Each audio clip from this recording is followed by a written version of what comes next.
My Lords, as all of us have commented, we really appreciate this debate initiated by Baroness Gale.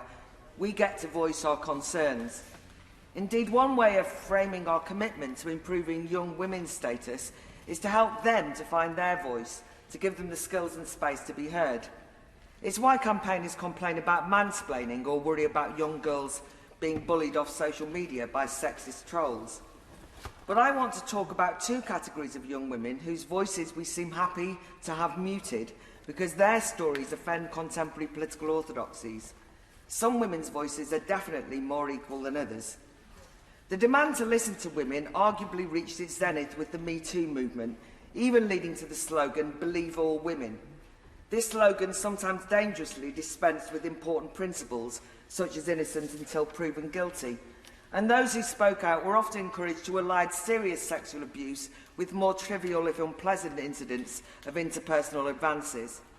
Regardless, at the height of Me Too, while Westminster and the media raged about predatory abuses of power, with acres of coverage telling those victims' stories, the same politicians and commentariat ignored another group of young women at the heart of industrial-scale sexual abuse by grooming gangs operating across myriad northern towns, such as Rotherham, Oldham and Blackpool. This week, the Telford inquiry revealed details of the horrendous catalogue of rapes and sexual degradation of thousands of young women over decades. When these largely white working-class girls turned to the authorities for help, schools, social services, councils, police officers dismissed their complaints, looked the other way, even victim-blamed. One survivor, Joanne Phillips, described how they were dismissed as child prostitutes. When one young woman went to Telford police about Sabir Ahmed abusing her, her complaints were ignored. Grotesquely, Ahmed went on to work for Oldham Council as a welfare officer, simultaneously leading an Oldham grooming gang, now convicted of rape and sexual trafficking, but crimes which could have been prevented if his original female accuser had not been contemptuously disregarded. More shamefully, despite inquiries, court cases and mealy-mouthed police and council mea culpas, polite society continues to sideline these young women's stories. Isn't it shocking that despite these revelations, there's not a clamour for urgent questions and emergency statements about the issue here in Parliament? And where are those social justice activists taking to the streets, chanting the name of 16-year-old pregnant Lucy Howe, who died alongside her sister and mother in a house fire started by her abuser, Azhar Ali Mahmood? Is this awkward silence due to political expediency? We know the reason these horrendous incidents happened in plain sight was that those in authority feared that investigating the Asian male perpetrators could inflame racial and religious tensions.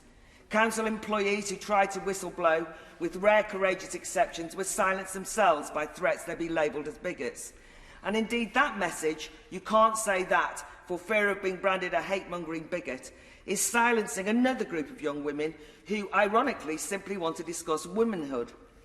In recent months, we've heard of the 18-year-old who was bullied out of school by her fellow pupils who accused her of transphobia, and she was abandoned by her teachers for fear of guilt by association. And her crime was using her voice to challenge a baroness speaking at the school, when she quoted a debate in this very chamber about the attempt to pass maternity legislation minus the word mother or woman. While we all know about Professor Kathleen Stock, meanwhile, who was hounded out of Sussex University, less attention is given to those female students I've met who confessed they were too scared to speak in support of Professor Stock in case of reprisals by activist tutors or having their academic prospects destroyed if dubbed a bigot. Such censorious intolerance of views that clash with identity politics has real-life victims. Today, law student Lisa Kyo should be attending her graduation at Abertay University. But after a 2-month misconduct investigation for having the temerity to say women have vaginas in a gender and feminism seminar, she's been ostracised by fellow students despite being cleared. Congratulations, Lisa, you should be there. No wonder the lessons of these and many, many other examples I could give means that young women in 2022 believe they should stay stum and self-censor in order to avoid being branded a bigot. The old sexist dictum, "be seen, not heard," is back with a modern twist. To conclude, Here in this chamber, we must not simply proclaim our commitment to giving young women a voice. We must instead mount a vigorous defence of free speech, the freedom to voice dissenting, even unfashionable opinions. And we owe it to the victims of grooming scandals to learn a bitter lesson. If we enable a culture that chills speech in case it offends or leads to demonising labels, it can lead to catastrophic, tragic results for women.